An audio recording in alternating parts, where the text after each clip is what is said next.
दोस्तों नमस्कार। आज के इस वीडियो में आपका स्वागत है।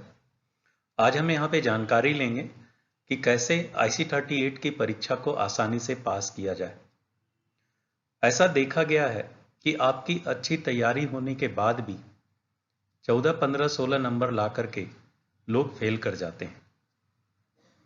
तो आज यहाँ पर हम ये जानकारी लेंगे कि कैसे हम इसको आसानी से पास करें। एक चीज यहाँ पे ध्यान देना होगा कि आपको ये एग्जाम केवल पास करने के लिए देना है। अगर आप इस माइंडसेट से एग्जाम देने जाएंगे तो आप आसानी से एग्जाम को पास करेंगे। आपको केवल 17 नंबर लाना है, आपको केवल पास करना है। अगर ये माइंडसेट है तो आप आसानी से पास कर सकते हैं।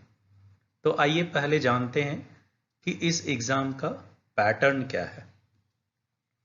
ये एग्जाम 1 घंटे का होता है। ऑनलाइन एग्जाम देनी होती है। टोटल नंबर ऑफ क्वेश्चन 50 होते हैं और हर क्वेश्चन के 4 ऑप्शन होते हैं, A, B, C और D, और टोटल मार्क्स 50 होते हैं। कोई निगेटिव मार्किंग नहीं है, गलत उत्तर के लिए अंक नहीं काटे जाते हैं और परीक्षा को पास करने के लिए केवल 17 नंबर चाहिए होता है। और ये 17 नंबर आप कैसे लाएंगे, बस इसी की तैयारी मैं आपको करवाऊंगा। तो ये वीडियो आप आगे देखें, जहां पर हम आपको बताएंगे, कुछ वैसे टॉपिक डिस्कस करेंगे जो टॉपिक से क्वेश्चन पूछे जाते हैं, और कुछ वैसे आंसर हम आपको बताएंगे जो आंसर लगभग सारे सेट में डले हुए हैं।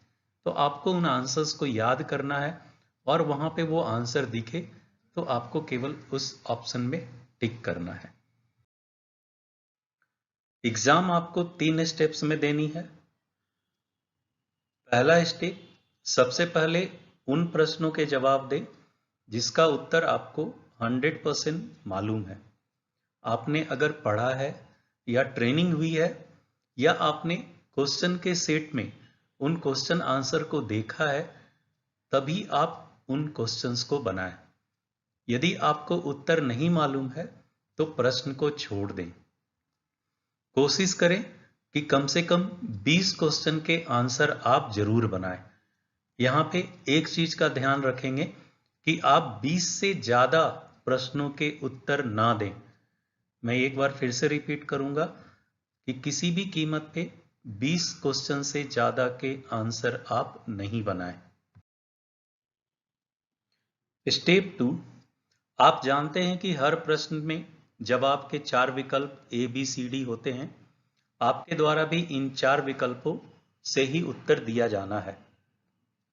स्टेप 2 में आपको यह पता करना है कि जिन 20 प्रश्नों के उत्तर आपके द्वारा दिया गया, उनके उत्तर के विकल्पों में A, B, C, D कितने टिक किए गए हैं। उदाहरण के लिए 20 प्रश्नों के उत्तर के विकल्प इस तरह से हैं। A ऑप्शन 3 टिक किया गया, B ऑप्शन 5 टिक किया गया, C ऑप्शन 6 टिक किया गया और D ऑप्शन 6 टिक किया गया। यानी कुल 20 में से ये आपके सामने उदाहरण आ रहे हैं। यहां पर आप देख पा रहे होंगे कि A ऑप्शन जो है वो सबसे कम टिक किया गया है।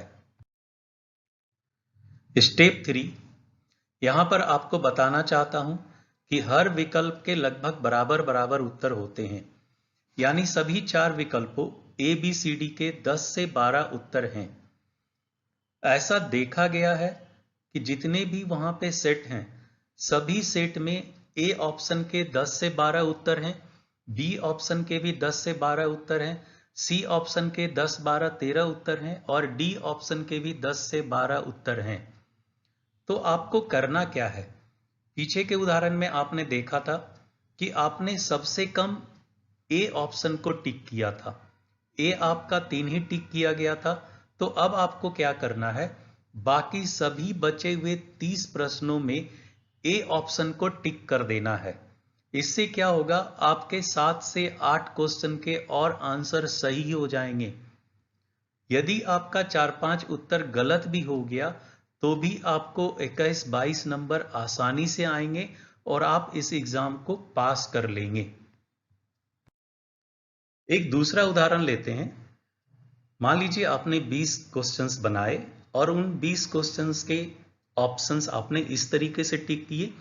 ए आपके 6 बने हुए हैं, बी आपके 5 बने हुए हैं, सी आपने 3 बनाए थे और डी आपने 6 बनाए थे। तो यहाँ पे आपका सबसे कम ऑप्शन कौन सा टिक किया गया है? तो सबसे कम आपने सी को टिक किया है। सी जो विकल्प है वो आपने 3 ही बनाए थे। तो अब आपको यहाँ पे क्या करना है, आपके जो 30 क्वेश्चन बचे हुए हैं उन सभी 30 क्वेश्चन में आपको सी ऑप्शन को टिक कर देना है। तो आपके 7, 8, 9 नंबर और आ जाएंगे और आप आसानी से इस एग्जाम को। एक और उदाहरण देखते हैं। 20 प्रश्नों के उत्तर के विकल्प कुछ इस तरह से हैं। ए ऑप्शन 7 टिक किए गए, बी ऑप्शन 4 टिक किए गए, सी ऑप्शन भी 4 टिक किए गए, डी ऑप्शन 5 टिक किए गए। यहां पे आप देख पा रहे होंगे कि 20 प्रश्नों के उत्तर में बी और सी दोनों ही 4-4 टिक किए गए हैं। तो इस स्थिति में आपको क्या करना है, दोनों में से कोई एक विकल्प या तो बी या सी किसी एक को बचे हुए 30 प्रश्नों में टिक कर दें। इससे क्या होगा, आपके 7-8 प्रश्नों के उत्तर सही हो जाएंगे और आप आसानी से 22-23 नंबर ला करके पास कर सकते हैं। मूल बात यह है कि जो भी विकल्प सबसे कम टिक किया गया है, या ए या बी या सी या डी, जो भी कम होगा उसी विकल्प को बचे हुए सभी प्रश्नों के उत्तर में टिक कर दें। यदि आप ऐसा करते हैं तो मैं गारंटी देता हूं कि आप एग्जाम को बहुत आसानी से पास कर सकते हैं। अब हम कुछ इंपॉर्टेंट टॉपिक को डिस्कस करेंगे। ये वो टॉपिक्स हैं जिनसे कि क्वेश्चन आते हैं। तो सबसे पहले IRDA से संबंधित कुछ प्रश्न हम देख लेते हैं जो पूछे जाते हैं। IRDAI का फुल फॉर्म क्या होता है? तो IRDAI का फुल फॉर्म है भारतीय बीमा विनियामक विकास प्राधिकरण, यानी कि insurance regulatory development authority of India. दूसरा, IRDA की स्थापना कब हुई थी? तो IRDA की स्थापना 1999 में हुई थी।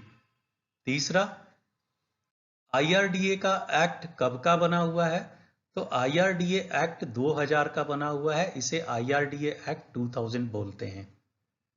एक और प्रश्न पूछा जाता है, IRDA द्वारा स्थापित शिकायत प्रणाली व्यवस्था को क्या कहते हैं? तो इसे IGMS बोला जाता है। IGMS का फुल फॉर्म पूछा जाता है। IGMS का फुल फॉर्म है integrated grievance management system. Integrated grievance management system. बीमा या बीमा कैसे कार्य करता है, इससे संबंधित कुछ प्रश्न पूछे जाते हैं। लॉयड्स, आधुनिक बीमा की शुरुआत लॉयड से हुई थी, ये प्रश्न पूछा जाता है। तो आपको याद रखना है लॉयड्स। जोखिम अंतरण, जोखिम अंतरण क्या है? यदि हम बीमा करवाते हैं तो हम अपने जोखिम को बीमा कंपनी को ट्रांसफर कर देते हैं, इसी को बोला जाता है जोखिम अंतरण। तो जोखिम अंतरण का मतलब है बीमा करवाना। यदि वहां पे शब्द जोखिम अंतरण आपको दिखे, इसका मतलब है कि वो बीमा के बारे में पूछ रहा है। तो बीमा क्या है? बीमा आर्थिक नुकसान की क्षतिपूर्ति को कहा जाता है, यानी प्रॉपर्टी के लॉस होने पे बीमा क्या करता है? भुगतान करता है। यहां पे जो ये सेंटेंस लिखा हुआ है, अस्थि के हानि होने पे बीमा भुगतान करता है, इस सेंटेंस को आप याद रखें। ये आंसर के ऑप्शन में दिखेगा, आप उस ऑप्शन को टिक करेंगे। बीमा क्या है? बीमा कुछ लोगों की हानि को बहुत लोगों द्वारा आपस में बांटने की एक विधि है। ये भी सेंटेंस आप याद रखें। एक क्वेश्चन पूछा जाता है कि निम्न में से कौन सा कथन सही है, तो एग्जैक्टली ये कथन आपको याद रखना है। ये कथन जिस ऑप्शन में दिखे उस ऑप्शन को आपको टिक करना है। बीमा कुछ लोगों की हानि को बहुत लोगों द्वारा आपस में बांटने की एक विधि है। एक क्वेश्चन पूछा जाता है जिसका आंसर है ₹200। तो ये 200 आपको याद रखना है। वैसे मैं क्वेश्चन बता रहा हूं कि 400 लोग हैं, 400 लोगों का अपना अपना घर है और प्रत्येक घर की कीमत 20,000 है। और ऐसा देखा गया कि हर साल 400 में से 4 घर का नुकसान हो जाता है। तो कितने का लॉस होता है? 80,000 रुपए का नुकसान होता है। अगर इस 80,000 रुपए की भरपाई 400 लोग मिलके बराबर बराबर करें तो एक व्यक्ति के हिस्से कितना आएगा? तो वो आंसर होगा ₹200। तो 200 आप ये याद रखें, ये जिस ऑप्शन में दिखे आप उस ऑप्शन को टिक कर दें। इसके बाद मानव जीवन मूल्य से संबंधित कुछ प्रश्न पूछे जाते हैं, ह्यूमन लाइफ वैल्यू HLV, जिसमें पहला प्रश्न है कि मानव जीवन मूल्य का सिद्धांत किनके द्वारा बताया गया था? तो वो थे प्रोफेसर ह्यूबनर। तो आपको ये नाम याद रखना है, प्रोफेसर ह्यूबनर ने मानव जीवन मूल्य का सिद्धांत बताया था। कुछ न्यूमेरिकल क्वेश्चंस पूछे जाते हैं जहां पे आपको ये मालूम करना है कि मानव जीवन मूल्य क्या है या उस व्यक्ति को कितने का बीमा दिया जा सकता है। तो आपको 12 लाख, 20 लाख और 40 लाख, ये 3 आंसर आपको याद रखने हैं। 12 लाख, 20 लाख और 40 लाख, ये तीनों आंसर आपको दिखें तो जो भी आंसर आपको दिखा तो आप टिक कर लीजिए। 12 लाख दिख रहा है तो 12 लाख में टिक कीजिए, 20 लाख दिख रहा है तो 20 लाख, 40 लाख दिख रहा है तो 40 लाख। कुछ क्वेश्चन बीमा योग्य हित से पूछे जाते हैं। बीमा योग्य हित, एक व्यक्ति का बीमा हित उसकी पत्नी, उसके बच्चे और उसकी संपत्ति में निहित होता है। यानी हम बीमा किसका ले सकते हैं? हम अपना ले सकते हैं, अपनी पत्नी का ले सकते हैं, अपने बच्चे का ले सकते हैं और अपनी प्रॉपर्टी का ही बीमा हम ले सकते हैं। हम दूसरे की प्रॉपर्टी या दूसरे के बच्चों का बीमा नहीं करवा सकते क्योंकि उनके साथ हमारा कोई बीमा हित नहीं है। एक क्वेश्चन पूछा जाता है कि रमेश द्वारा किसका बीमा नहीं किया जा सकता? तो दोस्तों हम अपने फ्रेंड का बीमा नहीं कर सकते, तो रमेश अपने मित्र का बीमा नहीं कर सकता।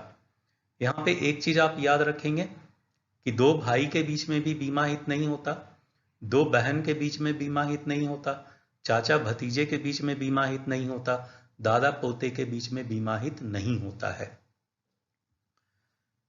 जीवन बीमा में बीमा हित बीमा करवाते समय होना जरूरी है, ये आप याद रखेंगे।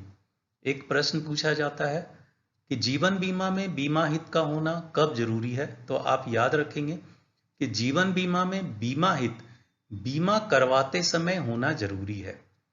लेकिन यहां पे एक चीज और आपको ध्यान देना है कि गैर जीवन बीमा यानी कि जनरल इंश्योरेंस में बीमा करवाते समय और दावा के समय दोनों ही समय बीमा हित का होना जरूरी है। ये दोनों ही बातें आपको याद रखनी है। जीवन बीमा में बीमा हित केवल बीमा करवाने के समय होना चाहिए, जबकि गैर जीवन बीमा में दोनों ही समय होना जरूरी है। कुछ क्वेश्चन MRI से पूछे जाते हैं। MRI यानी मॉर्गेज रिडम्पशन इंश्योरेंस, बंधन मुक्ति बीमा या बंधक जीवन बीमा, ये बहुत इंपॉर्टेंट टॉपिक है, इससे 2 क्वेश्चन आते ही आते हैं। बंधक मुक्ति बीमा क्या होता है? अगर कोई व्यक्ति घर बनाने के लिए होम लोन लेता है तो उसके होम लोन का बीमा कर दिया जाता है और इसी बीमा को बंधक मुक्ति बीमा बोला जाता है। बंधक मुक्ति बीमा में मृत्यु लाभ की राशि अवधि के साथ कम होती जाती है। अगर कोई व्यक्ति होम लोन लेता है तो उस होम लोन का वो EMI भी चुकाता है, तो जैसे जैसे उसकी EMI चुकती जाती है उसके बीमे का रकम उसी हिसाब से घटता जाता है। यहां पे ये बात आपको याद रखनी है कि जो कवरेज है, डेथ कवरेज जो है वो बंधक मुक्ति बीमा में घटती चली जाती है। लेकिन यहां पे ध्यान देने वाली बात यह है कि प्रीमियम पूरी अवधि के दरमियान एक समान रहती है। प्रीमियम पूरी अवधि के समान एक समान रहती है। बंधक मुक्ति बीमा को घटती अवधि वाली बीमा भी बोला जाता है, यह इसका एक उदाहरण है। तीसरा जो एक इंपॉर्टेंट चीज है, कीमैन इंश्योरेंस। कीमैन इंश्योरेंस प्रमुख व्यक्ति बीमा से भी कुछ प्रश्न पूछे जाते हैं। जब कोई प्रमुख व्यक्ति काम करने में असमर्थ हो जाए तो वैसी स्थिति में संबंधित घाटे की भरपाई के लिए जो बीमा लिया जाता है उसको कीमैन इंश्योरेंस या प्रमुख व्यक्ति बीमा बोला जाता है। प्रमुख व्यक्ति बीमा के तहत बीमा राशि आमतौर पर व्यवसाय के लाभ से जुड़ी होती है। ये बात याद रखेंगे कि प्रमुख व्यक्ति बीमा के तहत बीमा की जो राशि होती है वो व्यवसाय के लाभ से जुड़ी होती है। एमडब्ल्यूपी से कुछ प्रश्न पूछे जाते हैं, यानी मैरिड वुमेन प्रॉपर्टी एक्ट। यहां से 2 प्रश्न आते ही आते हैं। यहां पे कुछ चीजें आपको ध्यान देनी है कि एमडब्ल्यूपी के तहत ली गई पॉलिसी में अगर मैच्योरिटी होती है यानी परिपक्वता या डेथ क्लेम होता है, दोनों का ही भुगतान न्यायशीयों के पक्ष में किया जाता है। आप ये वर्ड दिमाग में डाल लें, न्यायशीयों, ट्रस्टी। एमडब्ल्यूपी के तहत कोई भी पॉलिसी ली गई तो उसका मैच्योरिटी और डेथ क्लेम दोनों ही ट्रस्ट के पक्ष में किया जाता है। तो जो भी प्रश्न पूछे जाते हैं एमडब्ल्यूपी से, उसके उत्तर के ऑप्शन में आपको ये शब्द खोजना है। न्यास या न्यासी शब्द जिस भी ऑप्शन में आपको दिखे वही ऑप्शन उसका सही उत्तर होता है। कुछ क्वेश्चन मृत्यु दावा से पूछे जाते हैं। Death claim. डेथ क्लेम मृत्यु दावा 2 तरह का होता है। एक होता है शीघ्र मृत्यु दावा। यदि पॉलिसी ली गई और 3 साल के अंदर डेथ हो जाती है तो इस तरह के डेथ क्लेम को हम लोग अर्ली डेथ क्लेम यानी शीघ्र मृत्यु दावा बोलते हैं। यदि शीघ्र मृत्यु दावा का केस है तो बीमा कंपनी क्या करती है, जांच पड़ताल करती है, जिसके लिए 180 दिन या 6 माह का समय निर्धारित है। ये 180 दिन या 6 माह आप याद रखेंगे, इससे संबंधित प्रश्न पूछे जाते हैं। दूसरा होता है सामान्य मृत्यु दावा। यदि मृत्यु दावा पॉलिसी लेने के 3 साल के बाद होता है तो इस तरह के डेथ क्लेम को नॉर्मल डेथ क्लेम या सामान्य मृत्यु दावा बोलते हैं।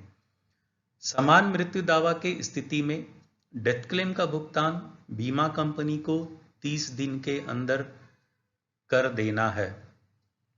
यदि 30 दिन से ज्यादा होता है यानी देर हो रही है भुगतान करने में, यदि बीमा कंपनी 30 दिन से ज्यादा लगाती है तो वैसी स्थिति में बीमा कंपनी को ब्याज का भुगतान करना पड़ेगा और ब्याज की जो दर है वो होगी बैंक दर प्लस 2%। ये दोनों याद रखेंगे आप, बैंक दर प्लस 2%। प्रश्न पूछा जाता है कि बैंक दर 7% है तो किस दर से बीमा कंपनी भुगतान करेगी, तो आपका आंसर होगा 7 + 2% यानी 9%। तो ये आप याद रखेंगे। शिकायत निवारण से संबंधित कुछ प्रश्न पूछे जाते हैं। यदि किसी पॉलिसी धारक का बीमा कंपनी से कोई कंप्लेन है तो वो कहां कहां शिकायत कर सकता है, कहां कहां कंप्लेन दर्ज करा सकता है। इससे 3 या 4 प्रश्न पूछे जाते हैं, तो ये बहुत इंपॉर्टेंट टॉपिक है। सबसे पहले IRDA के द्वारा स्थापित ऑनलाइन शिकायत निवारण प्रणाली है IGMS। यहां पे कोई भी व्यक्ति अपनी पॉलिसी का विवरण रजिस्टर्ड करा के अपनी शिकायत दर्ज करा सकता है। तो IGMS का फुल फॉर्म पूछता है इंटीग्रेटेड ग्रीवांस मैनेजमेंट सिस्टम। मैंने पहले भी बताया है, ये आपको याद रखना है। उपभोक्ता संरक्षण अधिनियम 1986 का है, ये भी पूछा जाता है। इसके अंतर्गत जिला फोरम, राज्य आयोग और राष्ट्रीय आयोग स्थापित किए गए हैं जहां पे आप अपना कंप्लेन दर्ज करा सकते हैं। यहां पे 3 चीजें आपको याद रखनी है। जिला फोरम में आप 20 लाख रुपए तक का ही केस दर्ज करवा सकते हैं। यदि 20 लाख रुपए से ऊपर का आपका शिकायत है तो आप राज्य आयोग में इसकी शिकायत दर्ज करवाएंगे। 20 लाख से ऊपर 100 लाख तक यानी 1 करोड़ तक की शिकायत आप कहां कर सकते हैं, राज्य आयोग में। यदि आपकी शिकायत 1 करोड़ से ऊपर यानी 100 लाख से ऊपर है तो आपको राष्ट्रीय आयोग में शिकायत दर्ज करानी होगी। तो ये 3 चीज आप याद रखेंगे। जिला फोरम का लिमिट 20 लाख है, राज्य आयोग का लिमिट 20 लाख से 1 करोड़ है और राष्ट्रीय आयोग का लिमिट 1 करोड़ से ऊपर है। तो ये 20 लाख से 100 लाख तक की शिकायत कहां करवा सकते हैं? राज्य आयोग में। ये क्वेश्चन लगभग सारे सेट में है तो ये आप जरूर। बीमा लोकपाल यानी अम्बड्समैन। बीमा लोकपाल बीमा धारक और बीमा कंपनी की आपसी सहमति से एक मध्यस्थ और परामर्शदाता के रूप में कार्य करता है। बीमा लोकपाल में कंप्लेन करने के लिए लिखित रूप से और साक्ष्य के साथ किया जा सकता है। शिकायत 1 साल के अंदर की जानी चाहिए एवं किसी अन्य अदालत या उपभोक्ता मंच में शिकायत न की गई हो। ये पूछा जाता है। इसका क्वेश्चन कुछ इस प्रकार से रहता है, बीमा लोकपाल में शिकायत करने के लिए पूर्व अर्हता क्या है, प्री क्वालिफिकेशन क्या है? तो इसका आंसर है शिकायत 1 साल के अंदर की जानी चाहिए एवं किसी अन्य अदालत या उपभोक्ता मंच में शिकायत न की गई हो। शिकायत की राशि 20 लाख से ज्यादा की नहीं होनी चाहिए, यानी बीमा लोकपाल का जो लिमिट है वो 20 लाख तक ही सीमित है। बीमा लोकपाल अपना फैसला 90 दिनों या 3 माह के अंदर करते हैं। बीमा लोकपाल का जो भी फैसला आएगा बीमा कंपनी उस पर कार्रवाई 15 दिनों के अंदर करती है। पूरे भारत में बीमा लोकपाल के 17 कार्यालय हैं, ये याद रखेंगे। बीमा लोकपाल के पूरे भारत में 17 कार्यालय हैं। बीमा लोकपाल में शिकायत करने के लिए कोई शुल्क नहीं लिया जाता, ये फ्री है। ये क्वेश्चन आता है तो इसको आप याद रखेंगे। बीमा लोकपाल में शिकायत करने के लिए कोई शुल्क नहीं लिया जाता है। कार्यालय हैं। इसके बाद कुछ क्वेश्चन स्वास्थ्य बीमा से पूछे जाते हैं। स्वास्थ्य बीमा बहुत इंपॉर्टेंट टॉपिक है, इससे 7, 8 या 10 क्वेश्चन आपको मिलेंगे।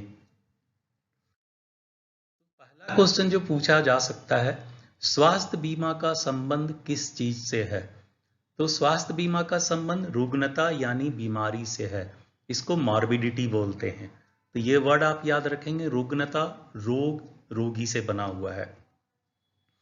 स्वास्थ्य बीमा के तहत हम पूरे परिवार का बीमा एक ही पॉलिसी में लेते हैं, जिसे हम फैमिली फ्लोटर पॉलिसी कहते हैं।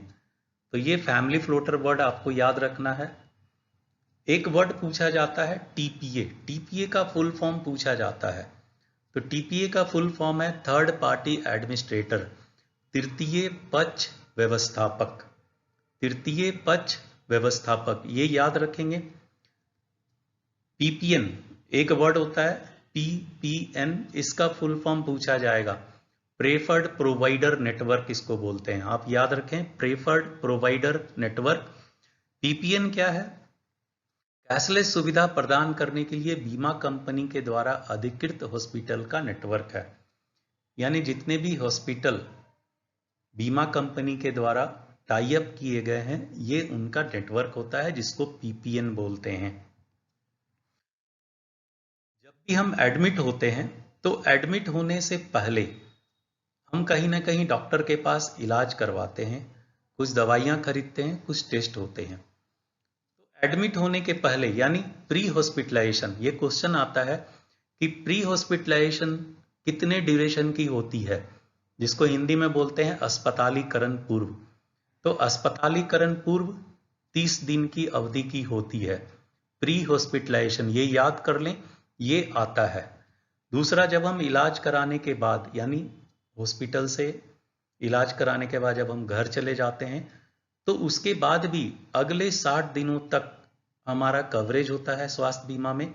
तो अगले 60 दिन तक का भी जो खर्च होता है वो बीमा कंपनी देती है। तो अस्पतालीकरण बाद कितने दिनों का होता है? तो वो 60 दिन का होता है। तो दो चीज आपको यहाँ पे याद रखना है, प्री हॉस्पिटलाइजेशन 30 डेज का, पोस्ट हॉस्पिटलाइजेशन 60 डेज का। एक क्वेश्चन पूछता है कि एक व्यक्ति के बदले अगर कोई दूसरा व्यक्ति इलाज करवा लिया, यानी जिसने बीमा खरीदा उसने इलाज नहीं करवाया, किसी और ने उसके बदले जाके इलाज करा लिया, तो इस तरह के फ्रॉड को क्या बोलते हैं? तो इसको बोला जाता है इम्पर्सोनेशन यानी प्रतिरूपण। तो ये भी आपको याद रखना, ये पूछा जाता है।